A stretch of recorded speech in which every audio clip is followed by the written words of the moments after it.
وصحبه أجمعين وبعد. Continue inshallah today with the series that we started on weekdays. Talks about the stages of the hereafter. And I had started talking about الموت yesterday. And the question that I think is important for us to contemplate is, why is it that we fear it? Or why is it that we don't look forward to it? What is the reason? And the human race in general fears it or shies away from it for a different reason than Muslims should. It shouldn't be the same reason. For most people, the fear is the fear of al-adam, is ceasing to exist. The fear for most people is not being around anymore. That idea of nothingness, that idea of just not being there is a scary thought. No one wants that. No one wants to be left out. They see the world moving and people are here and talking and speaking and thinking and contributing, participating, and the fact that you're not going to be there anymore is a thought that is scary. But as Muslims, that's not a part of our, we don't believe that. So then why do we still fear death? Well, it's two-tier. The reason is it's a two-tier reason. Number one is that maybe a part of us doesn't fully believe that. Maybe a part of you deep down inside hasn't really fully come to that conclusion that there is something next. Maybe a part of you still is scared that there isn't. That's one. The second one, the real reason that we're supposed to not fear it, or the reason for us that we fear death as Muslims, is because once you die, انقطع عملك. The moment you die, there's no chance anymore. There's no way for you to rectify any mistake that occurred. You've lost your chance. Time is up. You have to put the pencil down. You can't write anything on the paper any longer. So whatever it is that you did is what you're going to have to deal with later on. You see, we don't seem to understand that, because every moment that you're living right now, you can always just turn to Allah subhanahu wa ta'ala and say, Tubtu ilayka ya Allah. And you can perform your tawbah and you can go back to Allah, and He will take you with open arms and open doors. Jalla Jalalullah. من أتاني من تقرب إلي شبرا تقربت إليه ذراعا ومن تقرب إلي ذراعا تقربت إليه باعا ومن أتاني يمشي أتيته هرولا. If you come a little bit, He'll come closer to you, subhanahu wa ta'ala. You come walking, He'll come running, Jalla Jalalullah. But we don't understand that once you die, you'll still be conscious. You'll still be the same consciousness that you have right now, but it just doesn't matter what you're doing anymore. The tawbah that you're performing and the repentance that you're hoping to achieve doesn't count. You're not, no one's keeping track anymore of what you're saying or what you're doing any longer. Which is that is the fear. That's why the Prophet ﷺ was saying the hadith al-sahih, إِذَا مَاتَ ابْنُ آدَمَ انْقَطَعَ عَمَلُهُ. The moment the human being dies, the amal stops. It doesn't, إِلَّا مِنْ ثَلَاثٍ. But here's like something for us to walk away from this morning. There's three things that you could continue to make your sahifa, your scales can keep on receiving hasanat even after you pass away. فعد النبي صلى الله عليه وسلم, and he said, صدقة جارية, علم ينتفع به, ولد صالح يدعو له. Three things. صدقة جارية, you perform a certain type of charity that outlives you, meaning the benefit of it continues. You build something, you start a project, something that will continue to cause benefit for other people even though you're not around anymore, based on the programming that you put into it, based on the effort that you put in the project. Or علم ينتفع به, any form of knowledge that you left behind that was beneficial. It doesn't just have to be علم شرعي. It doesn't just have to be علم deen. It can be any form of knowledge that people benefit from after you pass away. وَأَوْلَدٌ صَالِحٌ يَدْعُو لَهُ. If you managed to raise another generation that will continue to remember you and make dua for you. I stopped yesterday before I told the story. It is narrated that the Khalifa Sulaiman ibn Abd al-Malik performed Hajj one year. When he went to Medina, he asked, هل بقي ممن رأى صحابة رسول الله صلى الله عليه وسلم أحد? Is there anyone left from those who saw the Sahaba of the Prophet ﷺ. And in the Medina at the time was a great scholar by the name of Salama ibn Dinar Abu Hazim.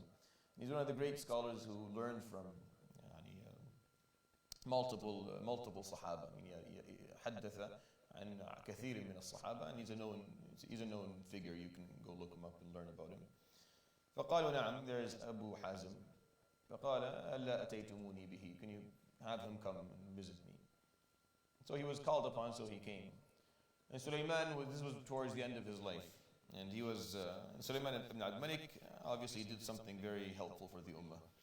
Do you know what he did for the Ummah? What did he do towards the end? Anyone know? Who took the Khilafah after him?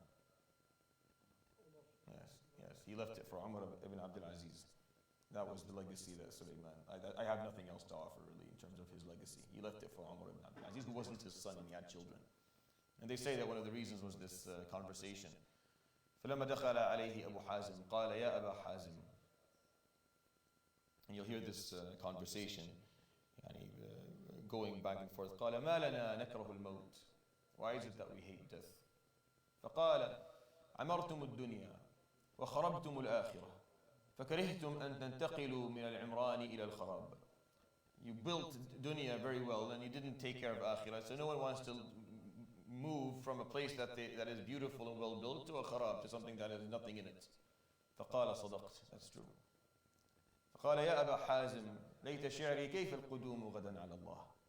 Tell me, how is it that we meet? How do we meet God on the day of judgment? فقال أما المحسن فكالغائب يعود إلى أهله وأما العاصي فكالآبق يرد على مولاه. He said, as for the person who did well, it's like a family member having a family reunion. Someone who had traveled for many years, and they're coming back to meet their parents and their siblings and children. That's what happens. وأما العاصي, as for the disobedient, for الآبق يرد على مولاه. الآبق is like a servant or a slave that ran away and that was captured and brought back to the master. That's how it's going to look like. فقال يا أبا حازم ما لنا عند الله. What do we get from Allah subhanahu wa ta'ala? فقال اعرض نفسك أو اعرض عملك على كتاب الله. You have to subject your deeds to the book of Allah. فقال أين أجده يا أبا حازم? Where do I find it? فقال إن الأبرار لفي نعيم وإن الفجار لفي جحيم. فقال سليمان فأين رحمة الله يا أبا حازم? Where is the mercy of Allah? فقال إن رحمة الله قريب من المحسنين. Indeed, the mercy of Allah is close to those who show excellence. فقال عظني يا أبا حازم. Tell me something I take away from this. فقال نزه الله أن يراك حيث نهاك وأن يفقدك حيث أمرك. قال نزه الله من أن يراك حيث نهاك أو أن يفقدك حيث أمرك. Do not allow Allah subhanahu wa ta'ala. See Allah as more exalted and more revered, to see you in a position that He told you not to be in, or to not see you in a position that He commanded you to be in. And that went on to become the definition of taqwa till this day. يقول سبحانه وتعالى فإذا جاء أجلهم لا يستأخرون ساعة ولا يستقدمون.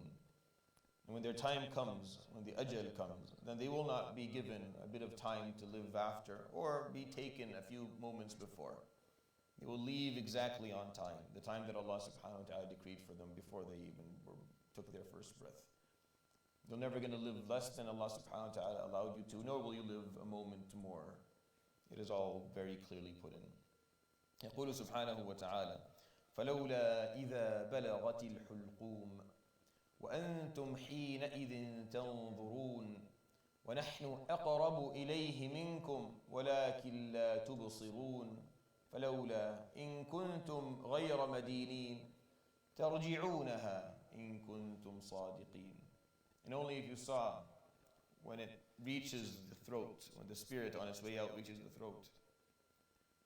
And everyone sitting around them are looking at this person, not realizing that Allah subhanahu wa ta'ala and His angels are closer to this person than you are as you stand bedside. As you stand bedside to your loved one, moving that you don't realize that Allah subhanahu wa ta'ala and His angels are closer to Him than you are at this moment. And if you are someone who doesn't believe in God altogether, well then bring it back. Go ahead. Keep this person for longer than Allah subhanahu wa ta'ala allows him. And it won't happen. يقول سبحانه وتعالى حتى إذا جاء أحدهم الموت قال رب ارجعون لعلي أعمل صالحا فيما تركت كلا إنها كلمة هو قائلها ومن ورائهم برزخ إلى يوم يبعثون. At the moment when it actually happens, as the person is leaving, they'll say, give me another moment. Just give me one more breath. Give me a chance. Let me just rectify. I just need to correct a few more things. I need to perform tawbah from this. Just send me back for a second. No, now I'll get it right. Now I'll 100% get it right. Just let me go back. And the answer he will hear in the skies is kalla. No. It was a law he made subhanahu wa ta'ala a long time ago. But once it leaves, it never comes back. He says subhanahu wa ta'ala, وَمَا تَدْرِي نَفْسٌ مَاذَا تَكْسِبُ غَدًا وَمَا تَدْرِي نَفْسٌ بِأَيِّ أَرْضٍ تَمُوتُ. You don't know what provision you'll make tomorrow, just like you don't know where you're going to pass away. We just don't know when the moment is going to be. وَجَاءَتْ سَكْرَةُ الْمَوْتِ بِالْحَقِّ ذَلِكَ مَا كُنْتَ مِنْهُ تَحِيدٌ. Sakra is is intoxication. That's what it means. Sakran is someone who's intoxicated. And death has a sakra, has an intoxicating effect on the brain because of how difficult it is, because of how heavy it is upon the ruh, upon the soul and the spirit. And when that intoxicating moment of death comes, it comes with righteousness. And it said, ذَلِكَ مَا كُنْتَ مِنْهُ تَحِيدٌ. That's what you've been running away from all this time. قُلْ إِنَّ الْمَوْتَ الَّذِي تَفِرُّونَ مِنْهُ فَإِنَّهُ مُلَاقِيكُمْ.